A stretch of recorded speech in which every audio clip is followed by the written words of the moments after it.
Welcome all to the Pro Football Radio Podcast. We are at episode 67. I'm your co-host, Cheema, with the pride and joy of Merrimack, New Hampshire, the Puma, and our senior contributor, Eric Burgess, a.k.a. The Burg. Fellas, welcome into the podcast. Let's go! I'm just speaking for myself a little bit. I just came back from a day of hell at the office, leaving with like 130 emails in the inbox.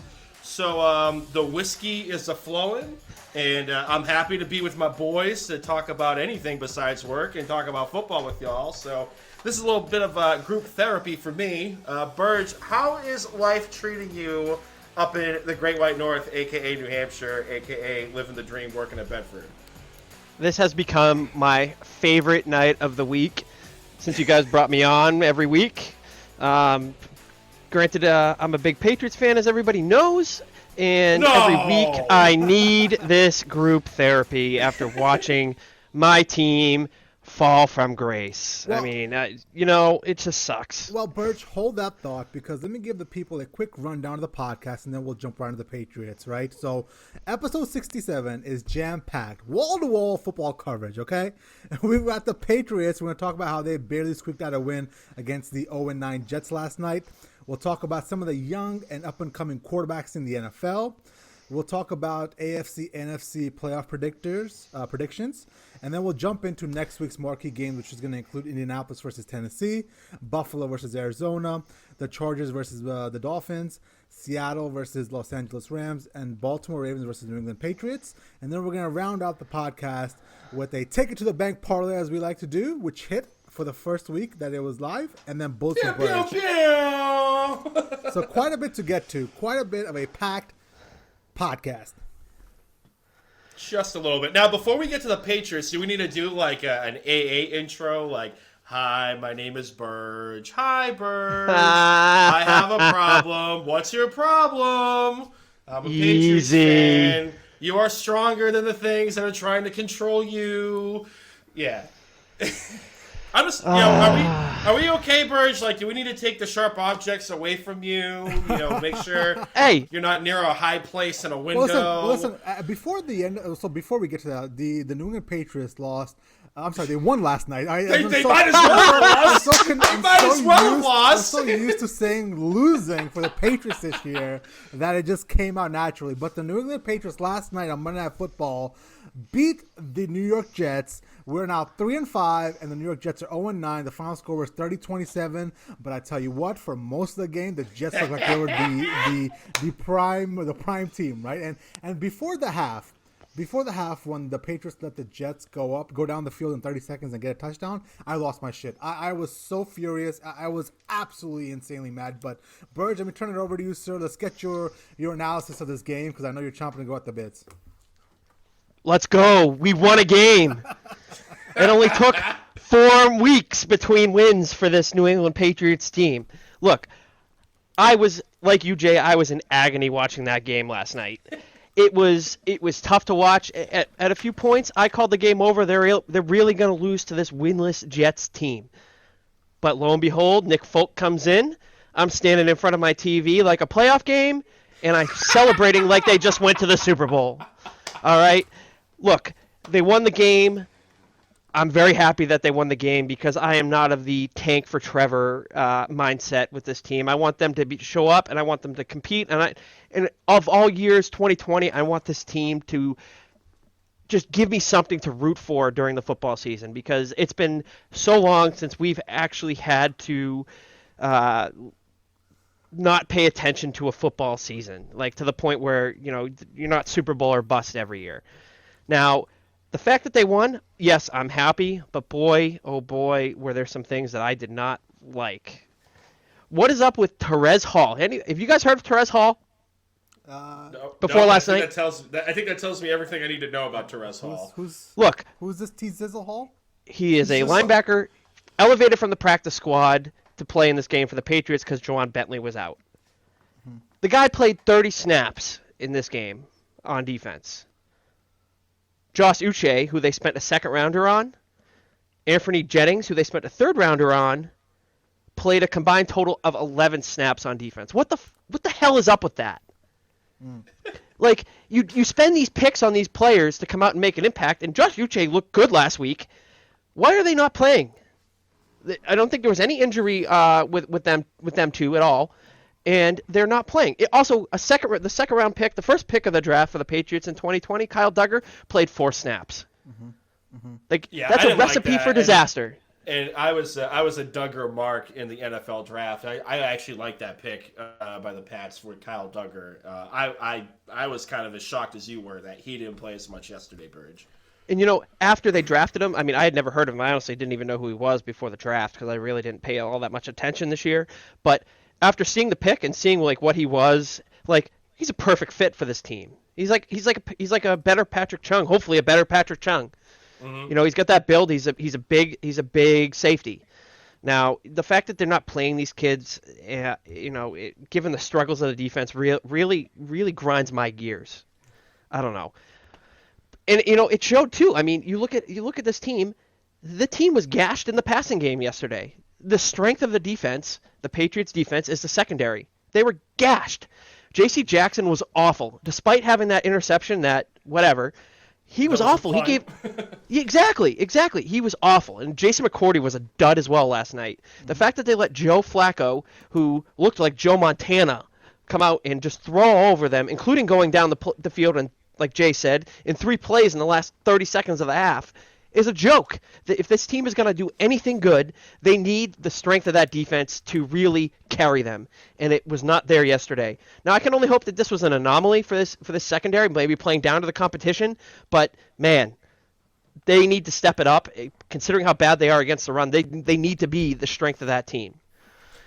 And we're saying that, like, they were bad against the run, and that offense, or at least for the Jets, it took a turn south a little bit when Mekhi Becton was out because they were kind of having their way in the trenches. Michael P. Ryan was having his way. Old man Frank Gore, I mean, he is kind of the embodiment of, like, 2020 in the election. Like, he's never going to die. He was having himself a day on the ground, too. And even without Mekhi Becton in the lineup, they were still able to move the ball on the ground. I kind of liked what I saw out of Michael P. Ryan, to be honest with you. But, I mean, a lot of the talk this morning, I was kind of listening to sports radio up in the New England area and some hot takes that people were talking about on national media, talking about how Cam bounced back and Cam looked great. And it's like, okay, like how much of it was Cam grasping the offense and how much of it was Cam just running into a brutal defense that, let's be honest, they probably would have won that game if, one, the Jets weren't actively trying to lose, and 2, if they didn't have costly penalties like the helmet-to-helmet hit on Cam Newton on 3rd down on that last drive, or I think it was, 12 men on the field, which was like a blatant, let's tank for Trevor on the field goal type of deal. There really wasn't a whole lot to take away from this offense, except like, Jacoby Myers is like a guy with the pulse in the offense. I liked him in preseason last year, but I haven't seen enough to feel confidence in this offense if I'm a Pats fan. Look, go ahead, Jay. All right, so yes, we did win. Yes, we did win. But the question is, did we really win? Right? Because from the way I sit and the way I saw that game last night, I saw 2 bad teams trying to give it away. I saw the New York Jets for 3 quarters absolutely look like they were going to win this game. They're up by 10 points. And then, when it came down to it, I feel like the call was made from the owner's box, the GM's box down saying, we're not going to win this game.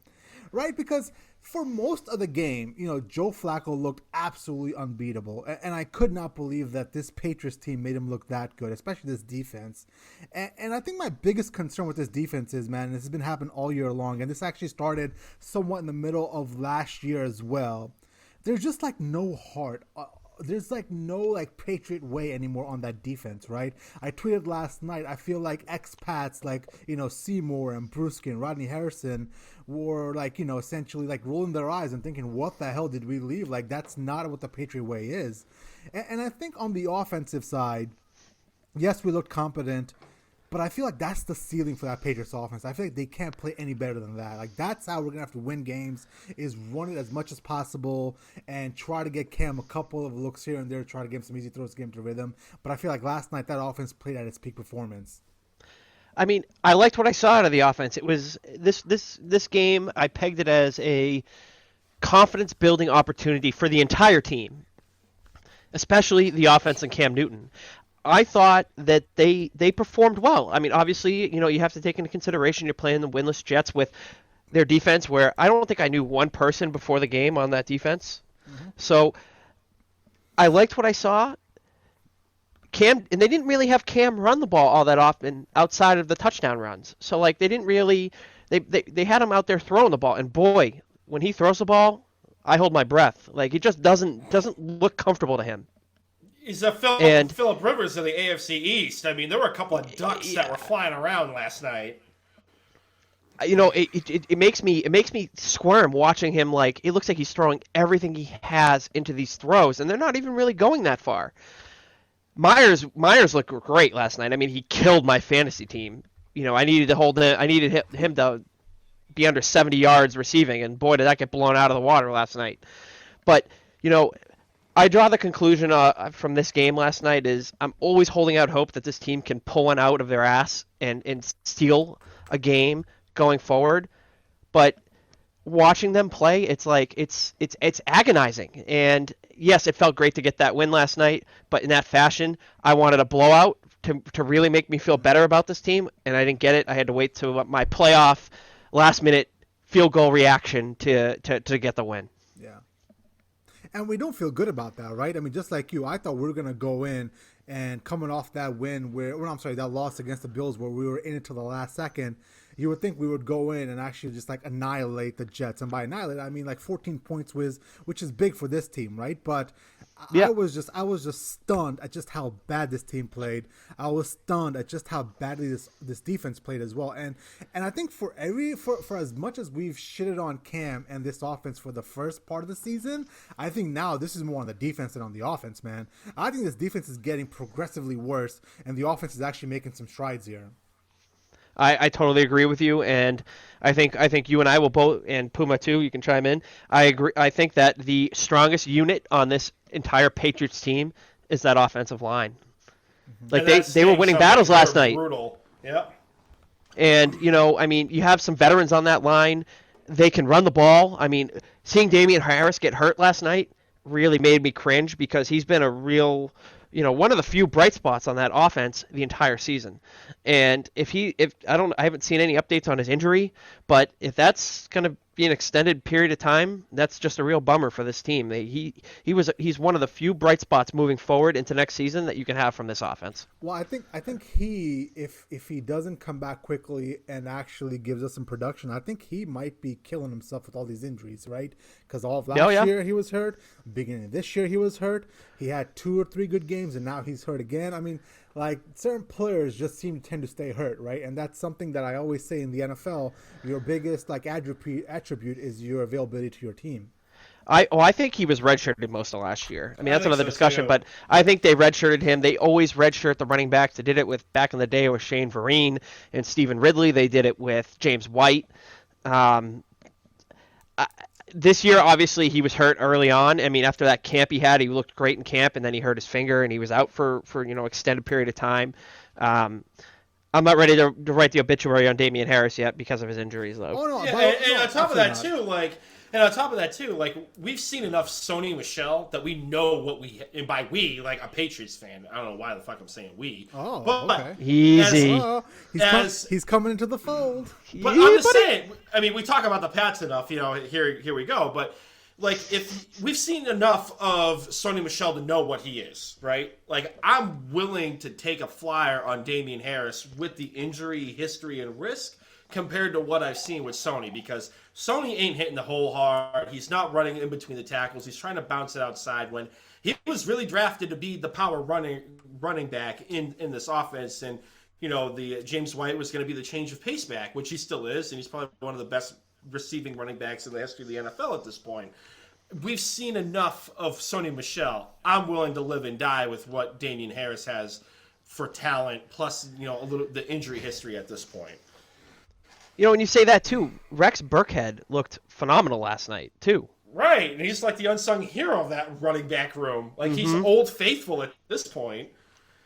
Nice.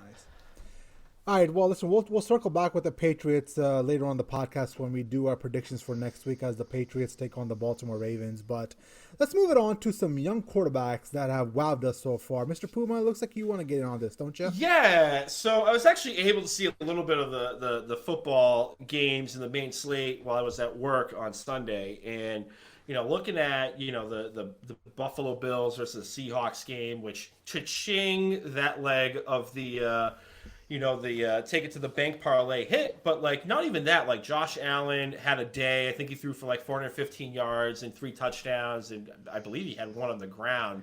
Kyler Murray lit it up on the ground. I think he had 100 rushing yards, and then he threw for 220 yards with 3 touchdowns, and then 1 on the ground. Justin Herbert has been balling since he got the starting job, courtesy of a really bad medical training staff member of the Los Angeles Chargers. And Joe Burrow, like they were on a bye week, the Bengals, but Joe Burrow has been lighting it up. I quietly call him Joey Covers because I think he's pretty decent against the spread this year. Patrick Mahomes is Mahomes. They kind of ran into a speed bump this week against the Panthers. But long story short, if this is kind of the production we're going to get from the young quarterbacks of the NFL, man, it's a great time to be alive and be a football fan with, how the offense is going, how they're airing everything out. And, I loved everything that I saw. I'm a Josh Allen mark. That's not, news breaking information to you guys. But I mean, Justin Herbert looks every bit of why he was drafted by the Los Angeles Chargers. And you could probably, if you had to redraft today, you might be able to make a really good claim that he could be the number 1 overall pick instead of Joe Burrow. That's what I said sorry to cut you off there, but I was talking to Burge about this before you got on board. Like, I do believe Justin Herbert is playing at a better level than Joey Burrow right now, man. Yeah, and Joe Burrow, like, he looked, for all the talent and everything that we've seen thus far from Joe Burrow on the Bengals, I mean, he, behind that offensive line, man, he's about to be David Carr. You know what I mean? Like, there's no protection. He's getting ragdolled every single game. I mean, he has a great relationship with T. Higgins. But, I mean, if they don't do something in the offseason to protect this kid, like, what was the point? You know what I mean? Like, what was the point of having him be your franchise quarterback if you're not going to protect the investment? And if you had to redraft right now, is it crazy to say, like, obviously Justin Herbert would probably go 1, right? Now, like at 2, are we going like this Tua? Have you seen enough of Tua through 2 games that he would be the number 2 quarterback off the board? Is it still Joe Burrow's spot? Like, where do you guys fit with how Joe Burrow compared to Tua looks right now? Oh, I'm smashing Joe Burrow there at this point. You just At have number 2? you have a larger sample size there, and I think Joe Burrow is a stud. I think he's going to be a good quarterback in this league, like you said, if they can protect him. That being said, Tua looks great too, and it's kind of nice. In the last 3 years or so, you're finally starting to see this next wave of franchise quarterbacks coming into their own. For the longest time, you'd see all these teams and they would just whiff. They would just whiff on these quarterbacks early on, and it would just set these franchises back. I mean, the NFL has always had a bit of a coaching problem with the amount of turnover at all these positions with the coaching staffs of a lot of these teams that just can't seem to figure it out. They've also had a little bit of a quarterback problem before that, and it's nice to really see that these kids are starting to take their opportunities and really, really capitalize on them. Yeah, and to piggyback on the coaching thing too, like I think a lot of that issue was coaches were trying to make that quarterback fit their system, and they weren't willing to adjust. And now we're seeing in the game that the college game, and Jay, you can attest to this probably. I mean, you're as plugged into the college game as anybody.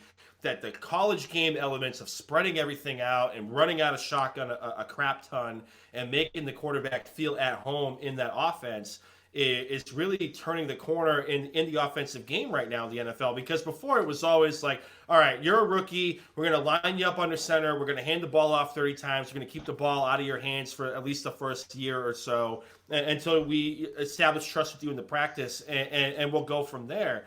And I think we've seen a paradigm shift in the NFL. Like, Jay, would you agree to that? Like, yeah, listen, am I crazy? Today's NFL resembles a lot more along the lines with the college game than it did with the NFL 10 years ago, right? And I think what's happening is I think a lot of these, coaches and front offices are under pressure to immediately validate their quarterback decision. And how do you immediately validate the quarterback decision? You plug in that offense he ran in college. And I think you're seeing a lot of that into why the game is changing. It's a lot more spread out. It's not that typical I formation, run it 3 times and do play action. There's a lot more mix of college in the NFL, and a lot of it comes down to a lot of these organizations justifying their pick in the quarterback. For sure. Yeah. So as a fan, especially all 3 of us, we're doing fantasy football. Man, life is good in the NFL at the quarterback position. So let's enjoy this wave while we have it. And moving forward, doing some forecasting for next year, I think Trevor Lawrence and Justin Fields are going to be dynamite hits. I think you're going to have that like a Joey Burrow, Justin Herbert situation next year as well, because those guys are going to knock it out of the ballpark. And then the next 3, I'm not so confident on, but I do think they're going to be okay quarterbacks in the NFL. I think Zach Wilson and then Mac Jones and Trey Lance are all going to be players you want to keep an eye out on. Those guys are eventually going to get their chance in the NFL. They won't be like those week 1 starters that I think Fields or Lawrence could be. But I think the future looks bright as well for the next year or so for quarterbacks coming out of college. Yeah, it's great. Oh. It's great. I was just going to say, I mean, it's great that they, like I said before, that these teams are finally catering to these quarterbacks and putting them in positions to succeed. I mean, you go back after 2017, you go back at some of these quarterbacks that were drafted. Jared Goff, Carson Wentz, you can take it as far back as like Mariota and Winston. Like, Winston has looked good, but like, you don't get that same feeling out of those guys that were drafted early on that have come in, played, consistently for 3, 4, 5 years, and now they're relegated to backups. And it's really nice to see this now, because I really feel strongly that these guys are going to be quarterbacks in the league as starters going forward for a while. Yeah. Let me ask you guys one question and move off the subject. We all, I think, can agree that Patrick Mahomes is that guy, right? The next guy under the age of 25 that's going to take this league by storm. But I think I want to ask, who's that second guy that's going to be vying for that spot? I mean, I've been saying this to both of you guys. Like, I love nothing more than big quarterback battles. I love that Peyton Manning versus Tom Brady rivalry, or even before that, some of the old guards duking it out. Who's going to be that Peyton Manning to Patrick Mahomes? Burg, you got the floor. Oof. That's a tough one. Right? Right. Obviously, we're still. And while you're thinking about it, for a while there, I thought it was going to be Deshaun Watson. I don't see it in him. I thought it was going to be Lamar Jackson, but he's taking a big step back. So I'm starting to look around at some of the newer guard. Is it Kyler Murray? Is it going to be Justin Herbert? Is it going to be Joe Burrow? Who is it that's going to give Patrick Mahomes a run for his money? You bring up Kyler Murray, and he was the first name that came to my mind there. Mm-hmm. It's a bummer he's not in the same conference as Patrick Mahomes, so we don't have to worry about seeing Mahomes in the Super Bowl all these times. But I think that Cardinals team down there, and we'll get into it, with the matchup later, but I think that Cardinals team down there has something going for it right now with the talent on that offense, and same with the defense. They got a lot of playmakers down there. I really think that Kyler Murray can be that guy. At the same time, I kind of hope it's Justin Herbert, so we can see that this matchup twice a year, right? Yep. Clash of the Titans, for sure, right? Absolutely. That was my pick too. I really have high hopes for Justin Herbert, and I have fallen head over heels in love with this guy. The guy is big, the guy is strong, he's agile, he can move, and I think he has the mental fortitude to actually go up against Herbert. I mean, for God's sakes, when you're standing on a sideline just enjoying your time, and all of a sudden you're told, hey, in 5 minutes you're going to start against the world champion Kansas City Chiefs, and you're going to start against Patrick Mahomes. Like, the guy held his own. So I do think Justin Herbert is going to be that guy. Cool. And to answer that question real quick, Jay, I mean, air quote old guard, which is what at this point over 27 years old, or around 25 to 27, I would still say Deshaun Watson. But if we're talking about the new guard that's coming in, like I'm with you. Like, give me Justin Herbert and Mahomes twice a year with the Chargers team that is hopefully in the future not going to find new ways to choke leads in games or find new ways to lose at the last minute. I like I'm with you, Jay. I like what I've seen out of Justin Herbert. I wasn't that high on him in the draft. I'm fully ready to take that L. So I'm here for Justin Herbert versus Mahomes for the next decade in the AFC West. And talking about young quarterbacks, real quick for you two Patriot guys. Now, I know it's a big if. It's a big if with Bill. But let's assume that they get a decent draft pick. Let's say between 12 to 10 to 15, okay? Which I guess is decent by Patriot standards at this point. And Trey Lance falls to you. Are you guys willing to pull the trigger at him at quarterback at that point? Because I kind of like Trey Lance as a dark horse. Listen, as a first rounder. I think the top of the NFL draft next year is going to be 1-2 is going to be Trevor Lawrence and Justin Fields, right? I think there's a significant drop off from Justin Fields to Trey Lance, and I don't think Trey Lance is, essentially plug and play just yet. I don't think you can start from week one. I think you'll have to kind of have a 1 year bridge gap guy if the Patriots do end up drafting Trey Lance. But I do like Trey Lance. I like his physical makeup. I like how the ball explodes out of his arm, and I think he is probably the best out of that second crop of quarterbacks. He's better than Mac Jones and he's better than Zach Wilson. I'm not so high on Mac Jones out of Alabama. I think people want to make that comparison that he's the Joey Burrow of this upcoming class, but I don't see that just yet. I want to see some more, but Trey Lance, give me him all day. I'm happy with that. Okay. Burge, how do you feel if you're taking Trey Lance? Would you take Trey Lance if you're Nick Caserio / Bill Belichick in the war room, assuming there's a war room and it's not the kitchen with the dog at the dinner table? Look, I'm not really plugged into the college game. I'm really not plugged into that. I will just take this perspective on it. I don't foresee Bill Belichick taking a quarterback that high. Just based on how they've operated the last 20 years. Obviously, they've had Tom Brady. I don't see him wanting to spend that high of an asset on a quarterback. And to be honest with you, I could see them trading the pick before they end up taking Lance. That said, I would like to see them take a quarterback here. And Cam Newton has proven he's not the answer in New England long term. Everybody was calling for the extensions earlier. I was always apprehensive about it, and I'm glad I was. So I'll take the W on that one. But I could, if they're going to end up doing that, and Jay, like you said, if you believe that they need a stopgap for Lance next year, give me Jimmy Garoppolo for that stopgap. That's all I'm going to say. That's where I'm going to end it. the pot, baby! I truly believe Burge has some sort of massive man crush on. I cannot speak to him without 5 minutes of him reminding me how much penis he has in his mouth of Jimmy Garoppolo's. Wow! On that note, good people, let's get to your segment, Jay. It's like low rent, poor man's pretender versus contender. What do we got at the dinner table today, Jay? We're halfway through the NFL season, so I think it's time we rolled out the Pro Football Radio playoff predictor. Let's talk about the AFC first, and here's my 7 teams that are going to make it into the playoffs. At the top, I had a hard time distinguishing between the Chiefs and the Steelers. And I think I ultimately went with the Chiefs at 14-2 and the Steelers at number 2 at 14-2 as well. I've seen some stuff out of the Steelers that I don't like. Their defense is great, but that offense, man, it's been very up and down the last few weeks. There's also some issues out of Big Ben and how just erratic he's been playing. He also had a little bit of an injury scare on Sunday, had to go out for a little bit. So I'm gonna give the Steelers the number 2 seed here.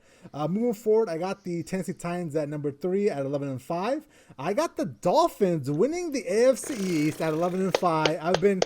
I've been letting Bird infiltrate my mind on who the Bills really are, and I think I got the Dolphins winning 11-5.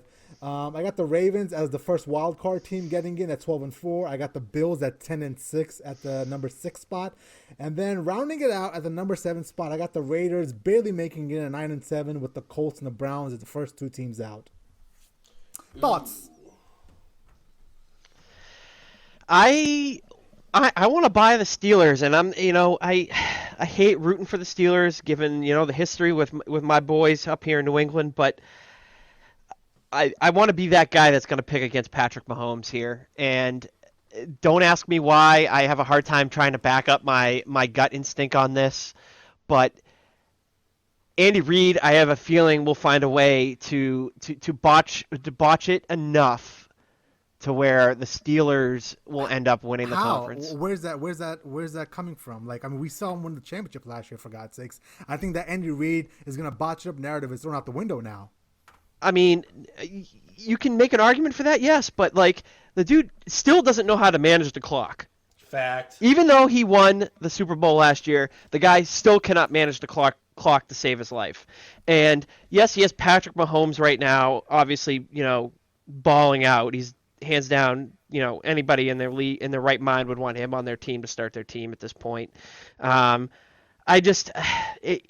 It's more of a gut instinct for me, and I wish I had more details to back it up, but I don't, and I'll defer. Well, we're all about gut instincts on this show. So, Puma, what's your thoughts on my my top 7, especially your Dolphins winning the AFC East and getting that number 4 spot? So, here's the thing.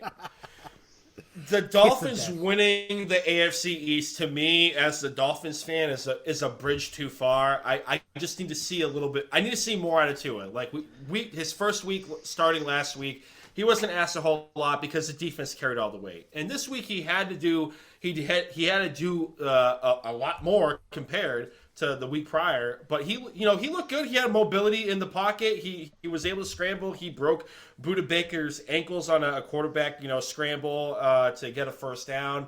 I just need to see more out of the body of work. I have the Dolphins at this point as a wild card team.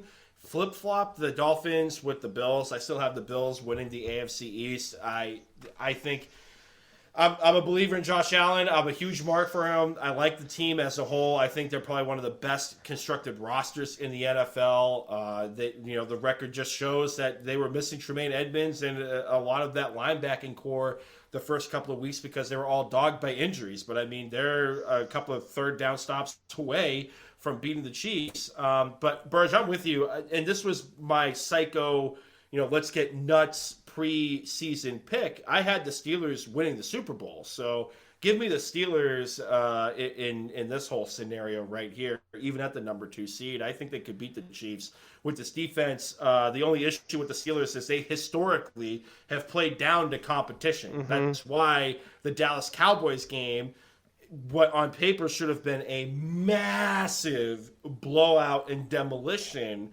of the AAF quarterback-led, Garrett Gilbert, helmed Dallas Cowboys. It was closer than what it should have been. But they always played down in their competition. So I still like the Steelers, though. Even though Big Ben is on the COVID list. Yes, he is. So that might put a wrinkle in things this week, but I still like the Steelers right now. Quickly, who do you guys got in the AFC Championship game? I think I'm going to go chalk here, Chiefs versus Steelers. I'm going Chiefs-Steelers. Give me the Steelers with a W, though. Mm-hmm. I got the Chiefs with W. Chiefs-Titans. Titans go to the Super Bowl. Let's go. Oh, plot twist! And moving on to the NFC side of things. Oh, don't tell me. Number 1, Tampa Bay Buccaneers, right? Why would you say that? I'm not. Listen, I'm an objective podcaster, okay? Okay. I have all right, Walter Cronkite. Professional podcasting experience. Okay. Right? With that being said, I got the Buccaneers. I'm just kidding. Look at that. I'm kidding. Relax. I'm kidding. So listen, at the tippy top of the NFC, I had to sit down and really think about it because I do think the Seahawks, the Packers, the Saints, and the Buccaneers are all very flawed.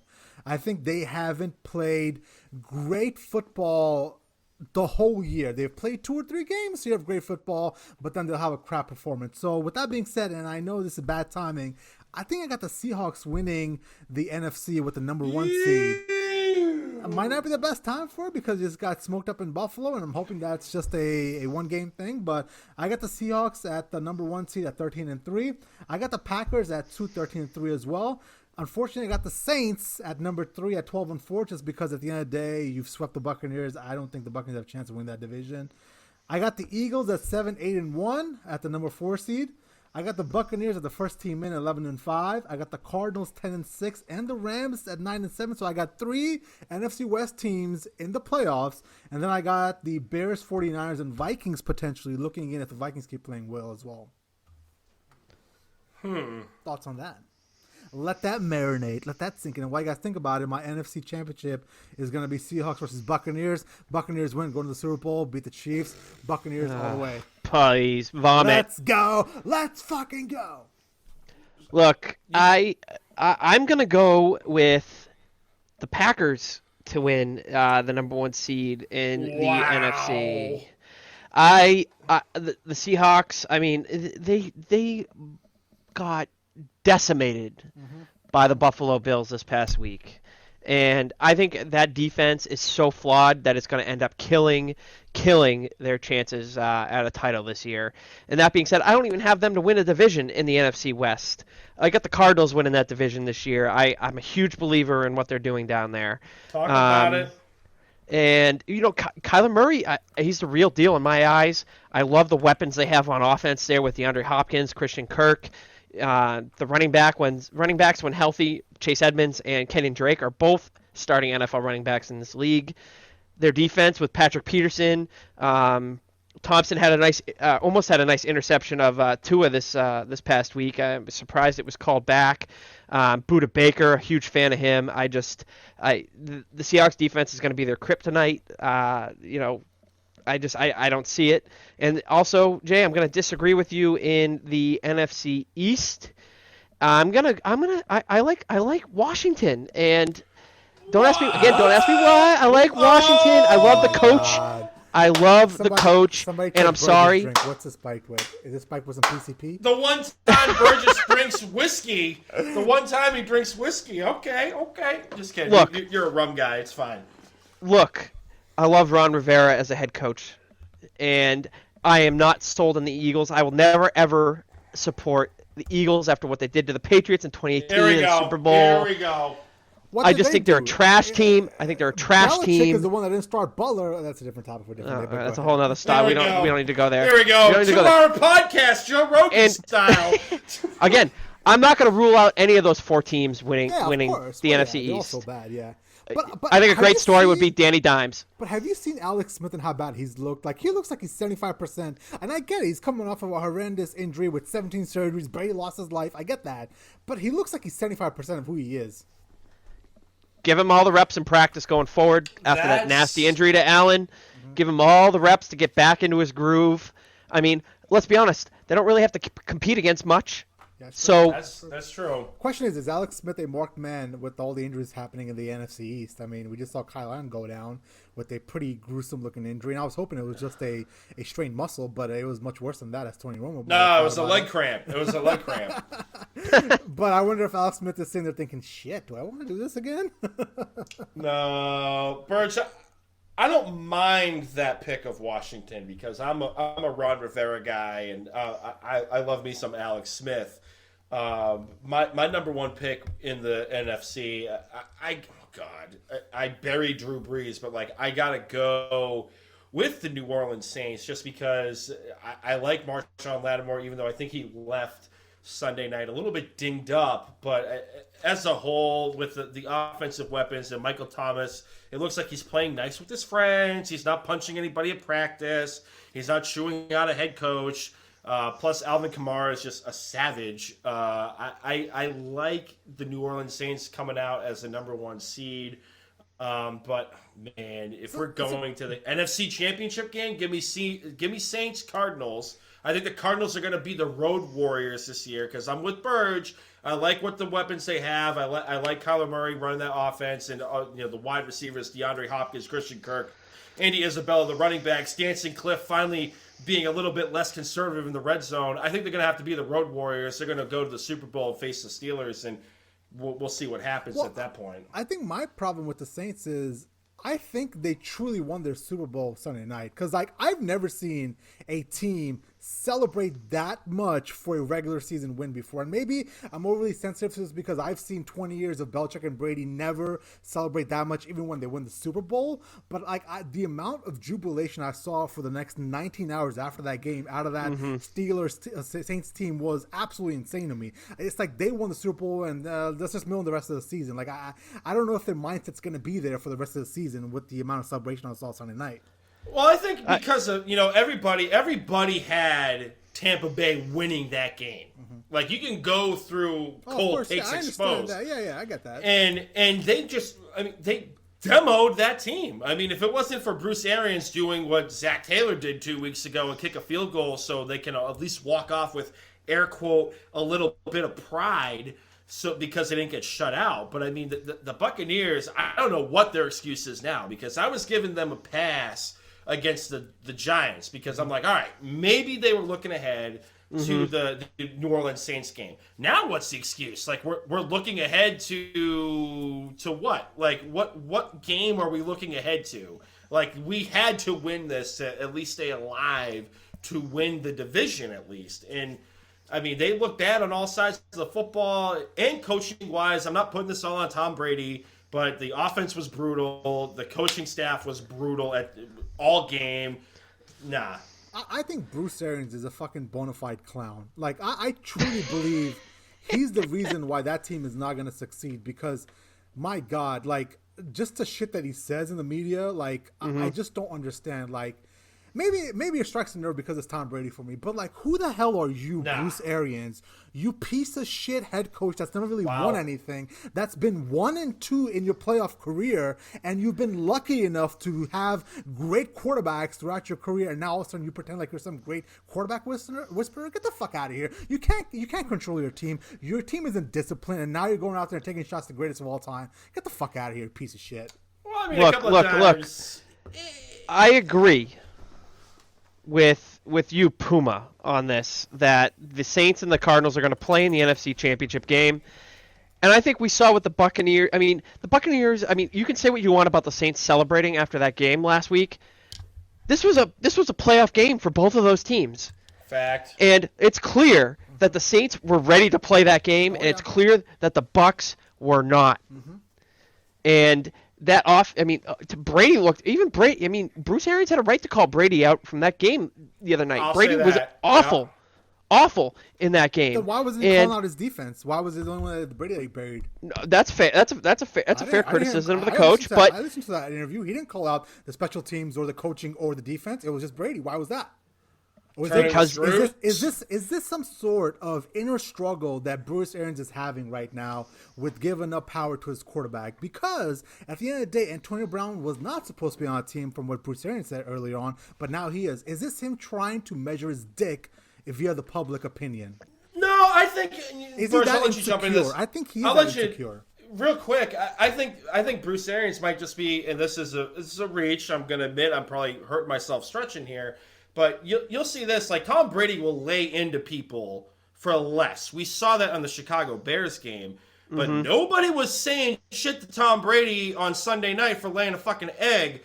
I think maybe Bruce Arians might have been speaking for the locker room, being the silent majority. Speaking for the locker room? Damn. Yep. What is that? You're talking mutiny here. Like, I'm not talking mutiny. I think it's just a little bit of pushback. You have Tom Brady laying into people all the time, but nobody was laying into him on the sidelines. I was just waiting for one shouting match with Mike Evans before Mike Evans cracked him in the jaw. Do you want me to bring you over some Vicodin with that hard reach and pulling your back there? Like, what's no, I mean, no, I'm good. I got muscle relaxers in the medicine cabinet here, but I mean, realistically, I don't think it's that far off from reality.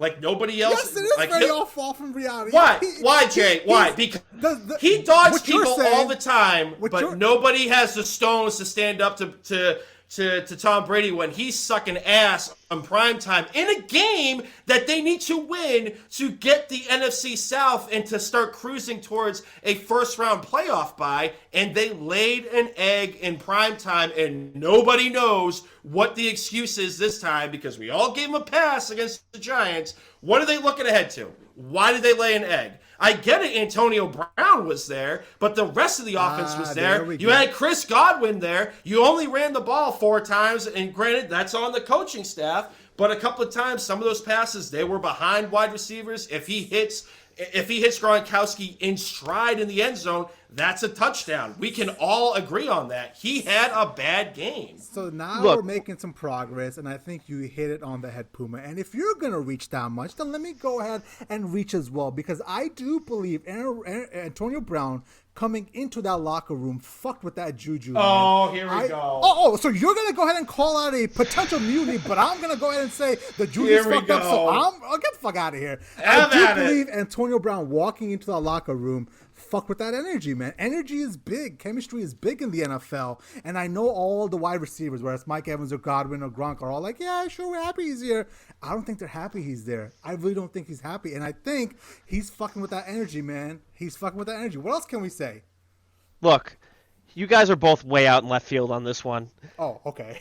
Like, to say Antonio Brown is the reason they got spanked that much is a joke. There's a potential mutiny happening. No, at the same time, potential mutiny, Jay. Well, I'm saying that Mike Evans and Chris Godwin, they're not going to have the stones to stand up to the football god on the mountaintop of Mount Olympus of quarterback play. Look, and Bruce Arians doesn't give a shit. He's going to call people out all the time. He's on Football Life with Bruce Arians, straight up telling people, if your football sucks, I'm going to tell you your football sucks. And he did that this time because Tom Brady's football sucked on Sunday. So not giving a pass on the coaching staff, but Brady laid an egg. So you're the guy that says, oh my God, he better not look at Mike Evans sideways ever again because he'll punch him in the face. Oh, so now all of a sudden Mike Evans is going to shut his mouth and have some sort of weird I'll say this: he didn't yell at Big Mike. I think he knew what he had and yelling at him. Brandon. Go grab some Vicodin and hurt.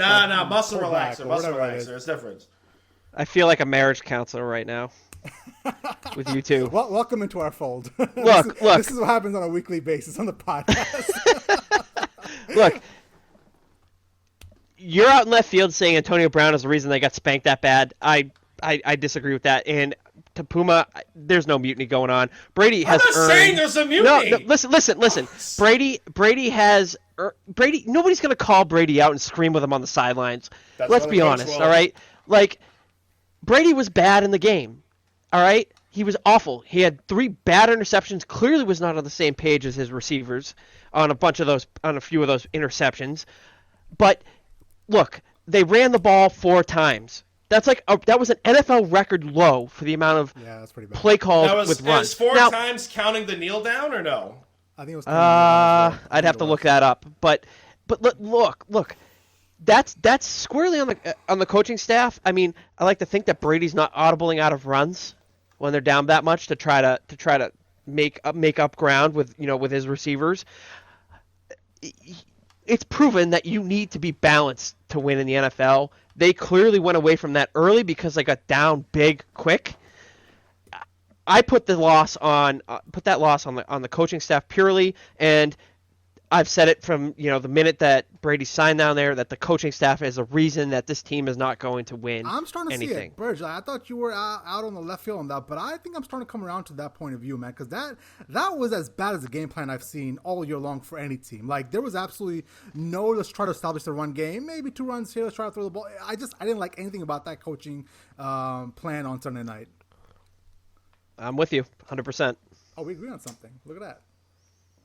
Hey, it's all kumbaya here. No issues. Hey, I like being the marriage counselor. I like finding good in both of what you say. I got Dr. Drew of the Pro Football Dr. Burge. Dr. Burge. Dr. Burge. All right, let's move on to some Week 10 previews. You guys ready for the first game? Let's go. We got some Thursday Night Football. We've got the Indianapolis Colts at 5-3 going up against the Tennessee Titans at 6-2. Puma, what is your takeaway on this game? Oh, God. I mean, it's a must-have it game. I mean, this is a huge division battle. The Tennessee Titans, they kind of squeaked out a grinder of a game against the Chicago Bears this week. One of my unders hit in that game, thank God. But I mean, they're going into this game. They don't know if Jadeveon Clowney's going to be able to play. He might be slated for arthroscopic knee surgery, which might put him out for this week and the next couple of weeks, or God forbid, full knee surgery, and he's out for the season. And on the Indianapolis side, they should have won that game against Baltimore, and they kind of found ways to lose it. And one of those ways was, referee assisted with an interception for Marcus Peters that I don't think was an interception at all. But Jonathan Taylor, he's kind of looking like Trent Richardson of the NFL right now, of all this hype coming out of college going into the NFL game. And he's putting the ball on the ground. He's not living up to the expectations of being drafted where he was.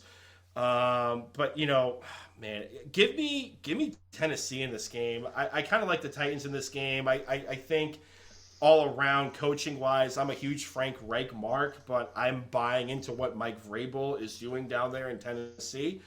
Give me the Titans in this game, and I don't even know what the over-under is, but I'm going to take the under in this game as well, too. Bird, what you got, man?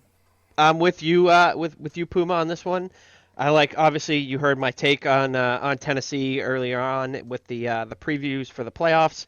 I love what they're doing down there. I've said it before. I'm a huge Derrick Henry fan. Ryan Tannehill's a great story. I love me some A.J. Brown. And to be honest with you, I am selling hard on this Indianapolis Colts team. I think they're frauds. I don't think that their record indicates how good or bad they are. Jonathan Taylor, bad fumble last week against the Ravens. I mean, they ended up getting beat. I think it was 24-10 in that game. It was close for a bit, but then it ended up falling down the wayside. Phillip Rivers, guy always finds a way to get there and let's just say throw it away at the end of the year. He never had success really in the playoffs. Look, did you see that interception? Was it the fumble? Jonathan Taylor's fumble when he was trying to go make a tackle, and he pulled a Danny Dimes and he wiped out on his own. I did see that. Yeah. Did you see that? He wiped out and he's like, it was looked like he was like playing with one of his kids in the living room. He was just laying down like that. Exactly. I don't buy anything into this Indianapolis Colts team. Like you, Brandon, I love Frank Reich, but no, give me Tennessee in this game. Give it to me at we'll say 24-13. So listen, I was looking at this game as well, and I think I'm going to go with Tennessee as well. Now, Derrick Henry last week only had 68 yards rushing against the Bears, but I do believe the Bears have a good front seven to negate that running attack. But I think Derrick Henry's due for a big game, right? And if you look at the trend so far this year, week 1 he had 116 yards, 84 next week, 119 next week, low again at 57 the week after that. The big game against Houston at 212 rushing yards, and he went back down to 75 yards against the Pittsburgh Steelers the next week, 112 last week against Cincinnati Bengals, and then 68 against Chicago. So it's looking like one good game, one bad game, one good game, one bad game. And since he had a bad game against Chicago, I think he's going to come out firing with Derrick Henry with like 40 rushes, maybe like 150 yards plus. It's looking like it's going to be a ground and pound game for the Titans. So give me the Titans. Probably somewhere in the realm of like 28-17. Okay. Yeah, I like it. I like it. I love Mike Vrabel down there, man. I love watching it. I know you do. Let's move on to some Buffalo Bills action against the Arizona Cardinals. 7-2 Buffalo Bills coming off of a pretty big win against the Seattle Seahawks, and then the Arizona Cardinals are coming off a loss against the Miami Dolphins. Puma, who you got in this game? Let's see. God. I'm a Bills mark. Let's make no bones about it. I liked what I saw. I thought this offense finally got into a groove against the Bills versus the Cardinals here, and last week rather. But John Brown was healthy. Like, we had a healthy John Brown. He got like 99 receiving yards. Stephon Diggs kind of came back into the fray as normal. And Josh Allen looked great. He had one on the ground. He had 3 touchdowns through the air, 400-plus yards. The defense is starting to come around a little bit. They've been brutal this year. But the Cardinals, man, there's just a plethora of weapons that Kyler Murray can go to, excluding himself. You got DeAndre Hopkins. You have whichever running back's going to be back there, and Kenyon Drake or Chase Edmonds. I'm kind of hoping it's Chase Edmonds this week, bounce back against this defense that really can't stop the run in the first place.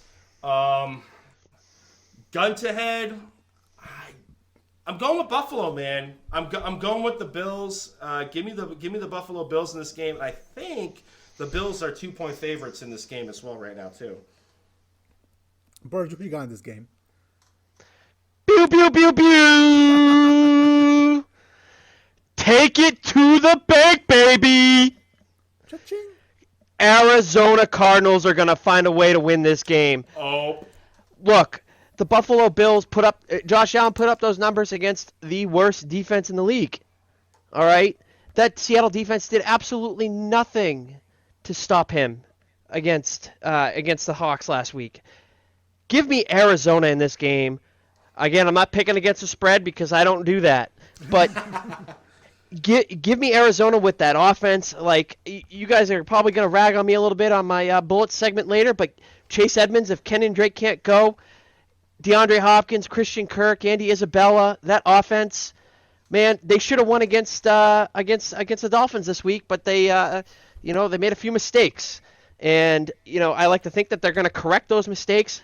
Big believer in Kyler Murray. Take it to the bank. Give me Arizona in this game.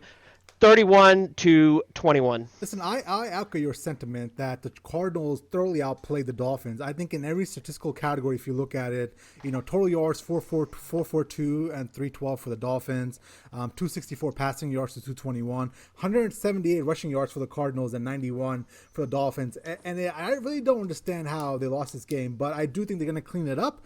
I think that game was an absolute beauty, one of the best games I've seen all year between the Dolphins and the Cardinals. It was back and forth, swaying back and forth, but I think the Cardinals, I'm on the bandwagon with you, so I think the Cardinals are going to beat the Bills this week, probably somewhere in the realm of like a 31-24. Josh Allen is a fraud. Oh, here we go. Okay. Let's move on to the 2-6 Los Angeles Chargers finding another way to lose the game this past week against the Raiders, right? Yeah. Miami Dolphins. Dolphins. It's Herbert versus Tua. This past week, the Chargers ended up losing. Oh, gotcha. The Chargers, in typical Chargers, Atlanta Falcons West fashion, lost on a last-second throw to the end zone, and they lost. A different story for a different day. But they're taking on the Miami Dolphins at 5-3. Puma, who do you got in this game? Oh, man. I mean, listen. My Dolphins defense is awesome, all right? It's legit. I'm a huge fan. I love what Brian Flores is doing down there. I think you could make a case for him being a dark horse candidate as head coach of the year for what he's been doing down in Miami with this unit. But the Chargers are going to charge her. Like, I love me Justin Herbert, man. But I mean, when it comes down to crunch time, dude, like at this point, they've blown more games in the second half and blown more leads than the Atlanta Falcons, but the Falcons get all the notoriety because they did it on the grandest stage a couple of years ago in the Super Bowl. I think Tua might be able to have a bit of a coming out party in this game, a little bit more than last week against the Cardinals. Joey Bosa, I think he's been questionable with an injury. I think he's going to be able to return to practice this week. We'll see if he's able to get a full round of practice going into this game.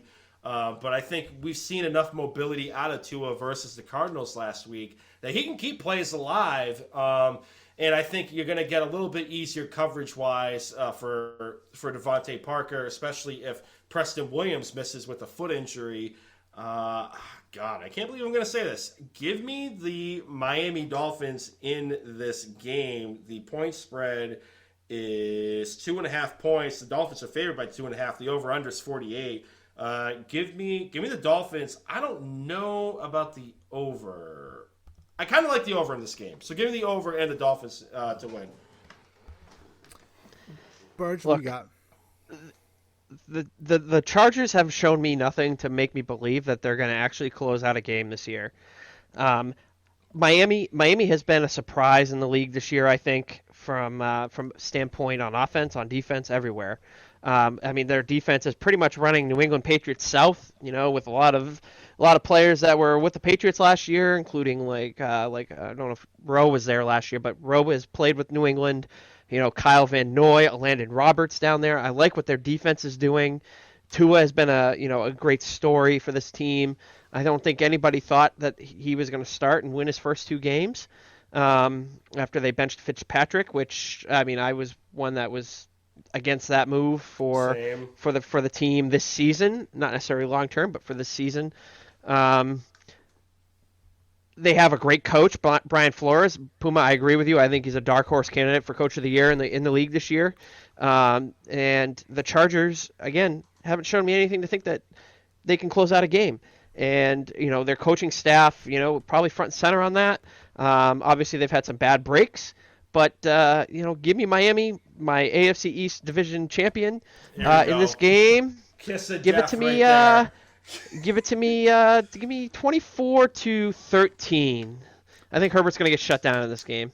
Yeah, listen, I'm going to keep it sweet and simple. I agree with you guys. I mean, there's nothing I've seen from the Chargers to give me confidence that they're going to win any sort of games anytime soon. They're in it. They're so close, man. This past week against the Raiders, they essentially, Herbert had a great throw in the end zone that was dropped by the receiver for the game, going ahead, winning touchdown. So I don't see any way the Chargers are going to win this game, especially the fact that they're going to fly from the West Coast to the East Coast for, was it 1 o'clock game or is it 4 or 5? It is it is, where the hell is it? I just had it up here. 4:05. Yeah, regardless. I mean, they're going cross country. That's like one of the longest flights in the United States from Los Angeles down to Miami. And I like what I see out of Miami so far. I think their defense is balling out of control. I do think if they keep playing this well, then Brian Flores is going to win the Coach of the Year award. And I think they gave Tua a little bit more freedom this past week. I mean, his numbers turned out to be fairly good. He was 20 of 28, 248 yards and 2 touchdowns. I wish I would see something more out of the running game, though. They definitely got to help him out and protect him with that running game. But I think I'm taking the Dolphins here. Give me somewhere in the realm of like a 24-17 game. Awesome. Yeah, I'm also waiting for the running game, by the way. So it might show up next year. You never know. Who knows? Let's move on to the 6-2 Seattle Seahawks taking on the 5-3 Los Angeles Rams. Seahawks coming off of a devastating loss to the Buffalo Bills, and then the Rams were on a bye week, so nothing to report there. Puma, who do you got on this game? All right, I don't feel comfortable saying this, but here we go. Boy. Take it to the bank. Los Angeles Rams winning this game. All right, now here I am with the mental gymnastics that's going on. Now, we all love us some Russell Wilson. The let Russ cook phenomenon has taken over the NFL. I believe he actually trademarked that phrase. He's going to donate it to a charity of some sort. But this defense is brutal. This defense is absolutely atrocious. And in order for the Seattle Seahawks to win a football game, Russell Wilson has to have his A game every time they play, every single snap of the game. And over the last 2 weeks, I believe he has combined for 7 turnovers, a couple through the air, interception-wise, and he put the ball in the ground a couple of times. And that's really what set them in a hole last week against the Buffalo Bills. And they're going into a defense that has a ball-hawking secondary led by, Jalen Ramsey. Aaron Donald is still on that defensive front, and it's not like there's a bunch of slouches on that defensive front for the Los Angeles Rams either. I think they would be able to create some havoc in there for the Seattle Seahawks. I think DK Metcalf is probably going to end up getting shadowed by Jalen Ramsey, so you're really going to have to live and die with Tyler Lockett in this game, and Will Disley, the tight end. He's been coming along from his Achilles injury last year. But nobody knows what they're going to do on the running back situation because Chris Carson may miss this game with the foot injury. Carlos Hyde, the ghost of Carlos Hyde, he might miss with the hamstring. It might be the DJ Dallas show again. I know Jared Goff has been, when he's on, and when he's off, he's brutal, like Rex Grossman style. But based on what I've seen with this defense, and I think Darrell Henderson and Malcolm Brown might be able to get a little bit more run against this defense. And I like me some Cooper Kupp in this game. Give me the Rams. I think right now, while we were recording, the point spread changed from +2 for the Seahawks to the Seahawks are now a 1.5 underdog. But give me the Rams as a take it to the bank bet this week. I'm betting the money line. I'm not taking the points though. Interesting. Look, the Seahawks offense, to me, even if DK Metcalf is going to get shadowed by Ramsey in this game, I like Tyler Lockett out there. I like Greg Olsen along with Disley at tight end for them. The Rams also have a dynamic passing offense too. If Jared Goff is on his game, they have Cooper Kupp out there. You have Robert Woods also out there that can be a playmaker for that offense. I'm not sold on the Rams running attack against the Seahawks defense. I mean, you look at what the Bills did last week in a 44-point showing against the Seahawks. The Zach Moss was their leading rusher with 18 yards on 9 carries. I mean, combined with all their backs, they averaged 2 yards or less a carry. And I'm not sold that Darrell Henderson, Malcolm Brown, can get that going for the Rams. I like this to be a offensive shootout. I love me some DK Metcalf. He's going to find a way to score a touchdown. He managed to do it late in garbage time last week against the Seahawks. I like a 35-31 Seahawks win in this game. I think that they're going to find a way to win. It's clearly between them and the Cardinals for the division in my eyes. Give me the Seahawks here. Yeah, I think I'm leaning Seahawks as well, and I'm a little weary just because, at the end of the day, the only real way the Seahawks team is going to win is if they're going to win in shootouts, and I think Russell Wilson would have won that game in Buffalo if he didn't have those brutal turnovers, right? I believe he had, 2 interceptions that were pretty brutal, and they lost by 10 points, so I am very concerned about this Seattle Seahawks defense. I do believe if you give, 415 yards to Josh Allen of all people, then you have a pretty shitty defense. So I do believe that Jared Goff is going to be able to take advantage of that. It's going to be a shootout. It's going to be high scoring. But at the end of the day, I'm going to put my faith in Russell Wilson. And I think it's going to be more in the 40s, like a 44, maybe like a 42 to a 35 kind of game. Oh, you're hitting the over. Okay. The over-under is set at 55.5. Oof. I would take the over in that game too. I would take it too. I think so. Over. That's a fairly low over under, right? It's one of the highest on the board. It's behind Bills Cardinals. Bills Cardinals is at 56 for an over. Wow. Yeah. All right, let's move on to the final game of the Week 10 slate. The 6-2 Baltimore Ravens coming into Foxborough to take on the 3-5 up-and-coming, surging New England Patriots. Who do you got winning this game, fellas? Not New England. I'll start. You want me to start? You want me to start with this one? Have at it, Burge. Just begin the Patriots Anonymous fan club. Easy. Look, it was great to feel that win this week against a winless Jets team. The offense really showed me something that they have some fight left in them and that they can actually make plays, when they need to. That being said, I have a hard time liking this matchup for the New England Patriots. Baltimore with Lamar Jackson, J.K. Dobbins back there, Gus Edwards. Is Ingram going to play in this game? I don't think he's going to, right? I don't think so. I think he might miss this game. They're going to give him a try at practice, but I wouldn't bank on it. I think that's going to be irrelevant in this game. The Patriots have done zero to show me that they can actually stop a team that has serious running strength for, moving the ball down the field. I mean, granted, Lamar Jackson has regressed a bit this year. The Patriots defense really needs to get healthy. They need to get Lawrence Guy back. They need to get Stephon Gilmore back. I'm going to reluctantly take Baltimore in this game just because I don't have the faith that the Patriots can muster enough defense to actually stop the running attack of the Ravens. I like the secondary in this game. Granted how bad they were this past week, I like them to shut down the passing attack of the Ravens. Maybe that helps them finally squeak out a victory. But if I'm a betting man, I'm taking Baltimore in this game, and I want to say I think that New England will put up some points. I'm going to say 28-17 17 for the Ravens in this game. It kills me to pick the Ravens, but I gotta be what's the word I'm looking for? I gotta be blinded here when I make my pick. Avoid the bias. Puma, your turn, sir. I think this is Baltimore's game. I think this is probably a get-right spot for the Baltimore running attack.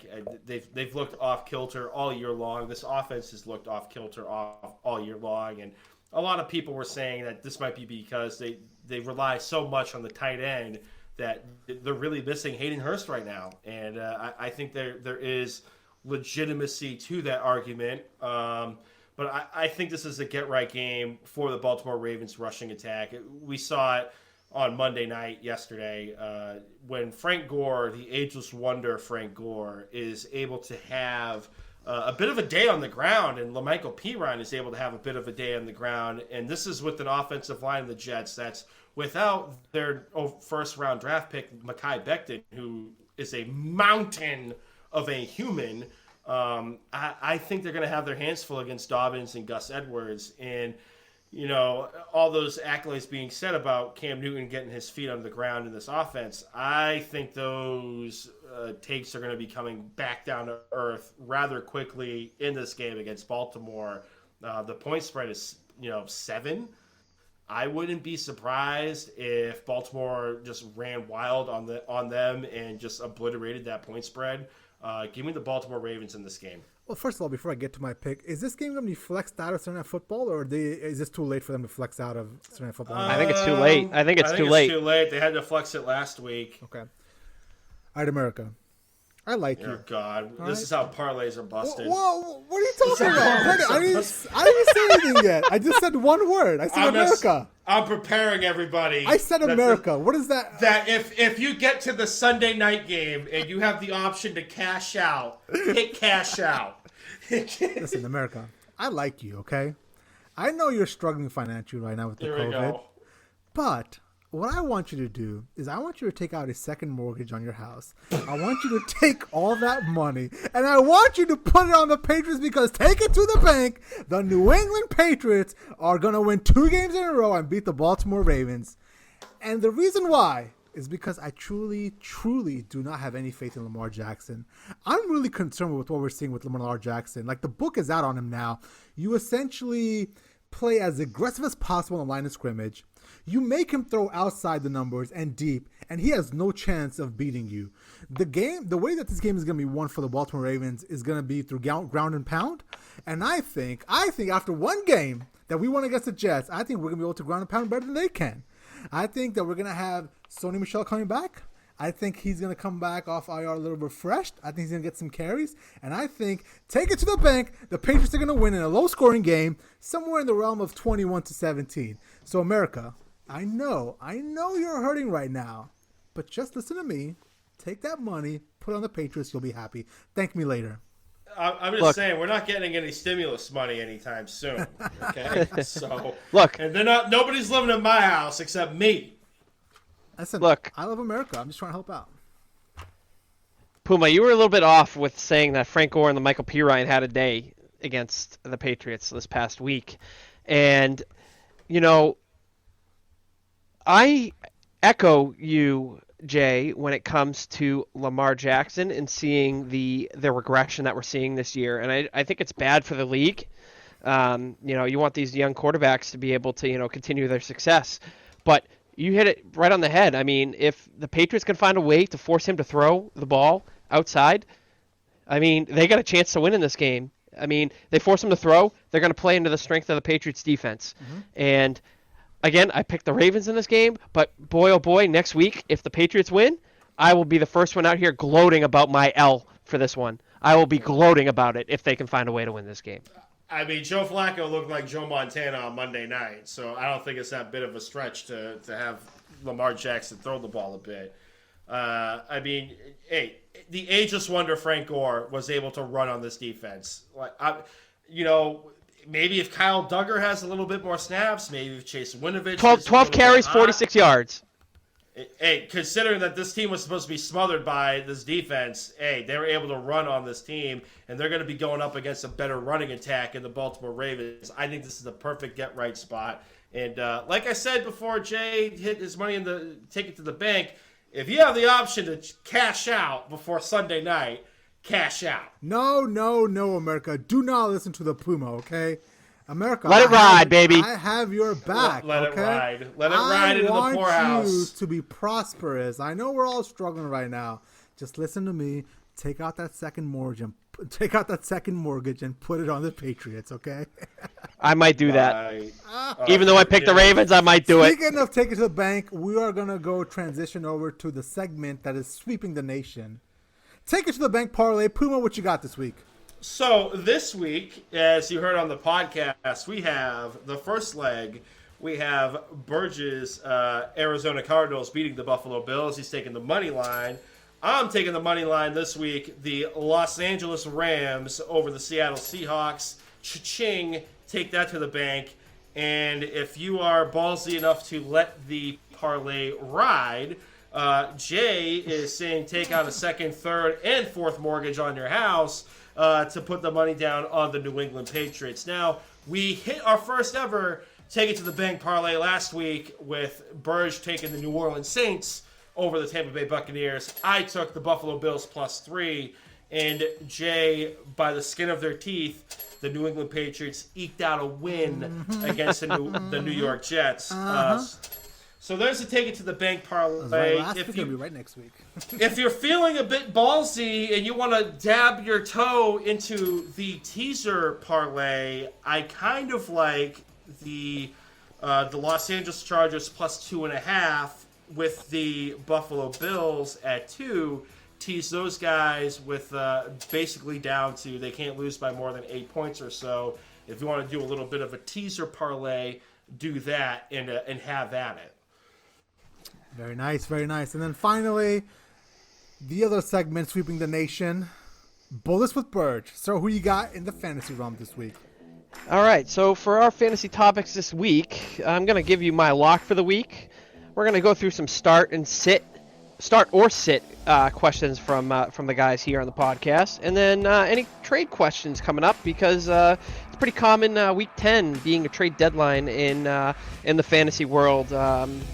Depending on the style of league you're in, could very well be the trade deadline. So to start it off, my fantasy lock for the week, give me Keenan Allen of the Los Angeles Chargers. Oh!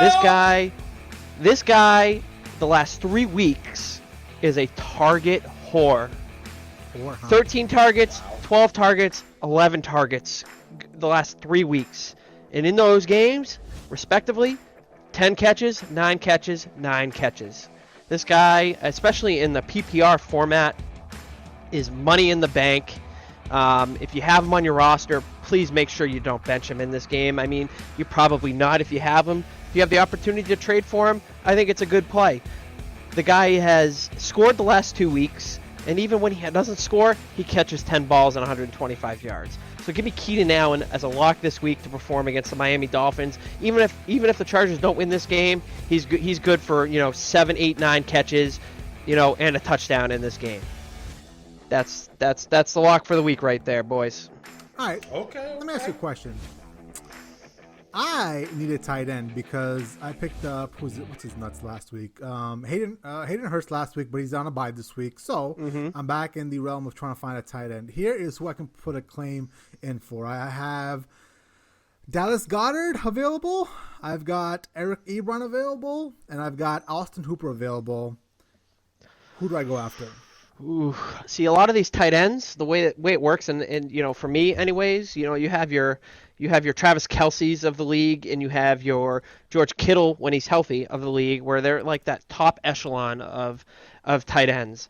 For me, Ben Roethlisberger's health, notwithstanding in this discussion here. I mean, I think he's going to be okay to play unless he tests positive for the virus. I like Eric Ebron here just because of the potential of that Steelers offense to actually put up points. Austin Hooper, not a bad play either. There's a couple other tight ends there in Cleveland, and of course the uncertainty of how Baker Mayfield is actually going to show up and play, this Sunday. But yeah, give me Eric Ebron there. I like his potential there. He gets some targets from Big Ben, and I think he had a touchdown this past week. Give me Ebron there. Okay, I've already put my waiver in. And then second question for me, and I need you to come through on this because last week he kind of fucked me over with that Chase Edmonds thing. Whoa! Chase Edmonds wasn't that bad. He was a consistent running back. He was a low floor, high ceiling play. He gave you your points. He gave me. I think he gave me 11 points in this game. Solid play. Don't bash the Chase Edmonds pick here. Come on. I've got 3 running backs, and I have 2 open spots. Who am I starting? D. Harris out of New England, if he's healthy, obviously, right? That's big. Mm-hmm. Chase Edmonds or Joe Mixon? Which 2 out of 3 am I playing if they're healthy? Well, I haven't seen Joe Mixon. Did he play this past week? He didn't play, but he's questionable for this upcoming No, he week. was on a bye. Yeah. He was on a bye, but he missed the last 2 weeks going into it. I like to think that if Joe Mixon's healthy, you smash that one. You got to play him. Okay. You got to play Joe Mixon there if he's healthy. Second running back. Who was it again? It was Damian Harris and Chase Edmonds. Yep. Again, it depends on Kenyon Drake's health. Mm-hmm. If Kenyon Drake is not playing this game, give me Chase Edmonds again, baby. I'll smash that. Damian Harris, we know that the Patriots have a hard time picking who they want to play in the game. I mean, especially if Sonny Michel's coming back. I'll be honest with you, I am a stay away fade any New England running back in fantasy, at least over the last 5 or so years. Obviously, this year's different, no Brady, but give me Chase Edmonds here if Kenyon Drake is not healthy because of the volume. He's going to get volume. He's going to get touches out of the backfield. He's going to get rushes. He's going to get catches. You have more upside playing Chase Edmonds there than you do Damian Harris when you really don't know how the Patriots are actually going to use him. Okay. And then last question, and then I'll let Puma go if he has any questions.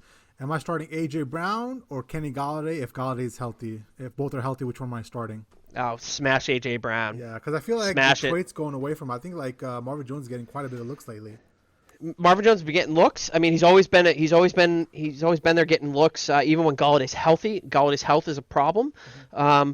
But man, A.J. Brown is something else down there. Boy, why did the Patriots not draft him over N'Keal Harry? But anyways, could be set for like 4 smash that. As well. Could be set for DK Metcalf. Could be set for Terry McLaurin and like 3 others. Smash A.J. Brown here. That dude is the next coming of DK Metcalf in my eyes. God, I'm so lucky to have firsthand expert advice from the Bullet himself. Yeah, buddy. Puma, you got any questions? All right, Burge. Yeah, I got a couple I got to get off my chest here. All right, so, Burge, like you said, we're going into the trade deadline here. Now, if you're in a 12-team league like myself, there's a lot of teams that are at 4 and 5. They're just on the outside looking in for the playoff spot. And Chris Carson, prior to this season, has been in a run-first offense in the Seattle Seahawks. Now, if they're able to ever get a lead, or if Chris Carson has showed himself catching balls out of the backfield, would you trade for Chris Carson if you're on the team, if one of those teams on the outside looking in? Would you trade for a Chris Carson? Would you trade for a Kenyon Drake or a Joe Mixon to try to put you over the top and put all those chips into the pot to get to the playoffs? So with that, I would need to know how these teams are composed and constructed going forward. If you're trading for Chris Carson to be your guy, I'm a little apprehensive because he's been dinged up. And let's be honest, if Chris Carson goes out there again and plays and he gets dinged up again, I could very well see that happening. If you're trading for him to be more of your flex play or like an RB2, and again, depending what you're giving up to receive him, if you're giving up stuff that you're not really focusing on your week to week lineup outside of buys, then he might be worth a flyer and he might be worth a buy low flyer, and it's the same with Joe Mixon and Kenyon Drake. Now Kenyon Drake's a whole nother thing. I mean, where I stand with the running back situation in Arizona. I want to see Chase Edmonds get the rock and be the focal point of that offense out of the backfield. But it's classic buy low. if you're giving up pieces that you don't need to rely on every week to start in your lineup, I mean, if you are giving up pieces that you are relying on, if you have somebody on your bench that could easily fill in and you could rely on week to week, then it's worth the risk in my eyes. What about Josh Jacobs? Would you trade for him? There's a guy on my team, in my league, that's towards the bottom. I think he is 6-3 because we're going into week 10 at this point, and he's got Josh Jacobs. If he's frustrated with the production, would you consider Josh Jacobs a buy low? And what kind of players would you give up to get him, if so? Are we a keeper league, or is this like a standard redraft? No, redraft. Okay. Yes, I would buy on Josh Jacobs. I like him. I actually have him in a couple of my leagues to move forward. In fact, he actually killed me this week in another league that I'm in. I'm in 5 leagues, so I gotta have trouble keeping track of each of them. I would give up. I would definitely would if I have depth at the wide receiver position. Given it, whether you're PPR or not, if I have depth at my wide receiver position, I would definitely make that move because at the end of the day, running backs are what make or break fantasy teams in my eyes. Fact. All right. Now, DJ Moore. He was projected this season, and I drank that Kool-Aid, and I'm kind of paying for it, as a potential breakout player. You could draft him in the 3rd round of a redraft and kind of set it and forget it. Joe Brady's going to unlock this guy, and he's going to have a year. Is DJ Moore benchable at this point? He has significant upside play. In my eyes, I mean, at any point he's kind of turned into a little bit of a deep threat there in Carolina, where he's going to hit the big play, and you got to rely on a touchdown out of him to get your points. Now, is your league PPR? Yeah, full point, 1 point. Okay, yep. full point PPR. Now, if you were asking me which Carolina Panthers receiver I want in a full point PPR league, I'm smashing Robbie Anderson there. Because he's a possession receiver, he gets the targets, and he makes the catches. DJ Moore has been more of a boom or bust play this year, I feel. I've been trying to trade for him in one of my dynasty leagues, because he was on a favorable contract moving forward, going into next season. I wouldn't go as far to say benchable unless you have somebody sitting on your bench who has more of a floor, so to speak. I mean, it's hard to sit a guy like that down. He's a focal point of that offense. He's going to get targets and he's going to make plays, and he's probably good for a touchdown. In your games. But if you have other options that you want to compare against him, I mean, then you have a discussion. Do I sit him down versus put him in my lineup? Gotcha. Would you start T. Higgins over DJ Moore? Because that's kind of where I'm at in life right now. T. Higgins has Pittsburgh. Granted, Pittsburgh might not have Ben Roethlisberger. And then you have DJ Moore facing the Tampa Bay Buccaneers. Oof, that's a tough play right there. I think I'd roll the dice with T. Higgins there. That's kind of where I'm at in life too. I have T. Higgins as one of my flexes right now over DJ Moore. I like the Buccaneers defense to not play as bad as they did against the Saints this past week. I like to think that they bounce back a little bit against the Panthers. I mean, Teddy Bridgewater has been kind of hit or miss this year in terms of how I view him playing. But Joe Burrow loves T. Higgins. I think that's evident. I think AJ Green has obviously fallen out a bit there in Cincinnati. So it's basically T. Higgins and in Tyler Boyd. T. Higgins has been a nice rookie that's kind of come out this year at the wide receiver position. Granted, there were a bunch of receivers in the past draft that you liked, but I probably would lean T. Higgins there just because I'm a little worried about the Tampa Bay Buccaneers defense going against Carolina this week. Same. Real quick, last 2 quick questions here. If you are a manager that has Chase Edmonds and Kenyon Drake, and they're going up against the Buffalo Bills, who have been brutal against the run this season, is it too crazy to start both of those running backs, one as the RB2 and one as the flex play? See, I don't like starting 2 backs on the same team, there's probably one instance where I would actually consider doing it, and it's in New Orleans with Alvin Kamara and Latavius Murray, just because Latavius Murray can poach touchdowns away from Kamara at the goal line. I don't like. I've never been a huge fan of it. I say if one of them is if Drake doesn't play, I'm starting Edmonds. But if Drake plays, I'm probably leaving Edmonds on my bench. Gotcha. Just because he doesn't get the touches and the looks without with Drake in there. If Drake's out, Edmonds gets a majority of the touches, and if Drake's in there, I mean Edmonds, you basically are touchdown or bust at that point. Gotcha. Last question: If Christian McCaffrey doesn't play this week because he left the game on Sunday against the Chiefs with a shoulder injury, are we just setting and forgetting Mike Davis against the Tampa Bay Buccaneers this week? I am. He's an RB1. I mean, he's a starting running back in the league. I'm setting and forgetting that. I mean, he's been productive in McCaffrey's absence. He's been very productive, as a matter of fact. I would smash that even when McCaffrey was out there. I mean, Mike Davis was still getting looks, on the offense, and Mike Davis is an easy play for me at that point. You almost have to kind of if you don't have any other better options, you have to play the starting running back, and he would be the guy there in Carolina should McCaffrey not be able to go. Gotcha. So start Davis over any Arizona running back this week. Right? Again, no. I see. Now you're putting me against myself here. I like it. I would. You know what? I'm gonna double down on my Chase Edmonds play. I'm gonna stick with Chase Edmonds over Mike Davis there. Okay. I'm gonna stick with that. And if I gotta take the L on it, I'll take the L on it. But I'm sticking with Chase Edmonds. I'm a huge fan of him. But if you have the ability to play both, do it. Okay. Ken and Drake's healthy. It's different. Okay. Brandon, do you know how lucky we are to get expert fantasy advice from a man that taught Matthew Berry everything he knows? I mean, we're basking Matthew in Berry ain't got nothing on me. Matthew Berry, the rays of glory. I'm just saying. Da Burge.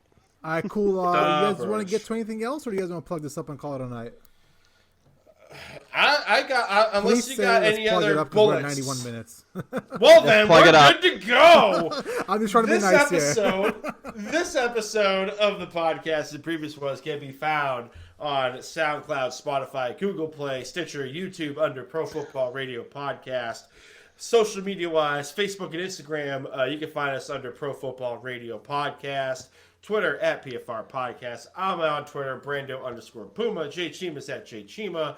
Now, Burge, I'm a senior, but I think I got this. It's at Burge the goalie, correct? You got it. I was wondering when the time was going to come when you were going to remember my Twitter handle. I'm proud of you. Sometimes you got to teach the old dog new tricks. At Burge the goalie, you can follow him for great, Twitter banter going back and forth with his boy Adam Jones. He's always up in there talking about the Pats and destroying me a little bit about my takes on Monday Night Football with the Jets. But no, great follow at Burge the goalie, at Brando_Puma, at Jay Cheema. Like, subscribe, download, hit us up in the DMs. Any questions you've got, we'll answer them on this podcast. Any fantasy relevant questions, Burge will also give you a quick bullet with Burge on the pod, on social media. We got you all covered on all of these platforms here. Wonderful. That does it for Podcast 67. We will talk to you guys next week. Via con Dios.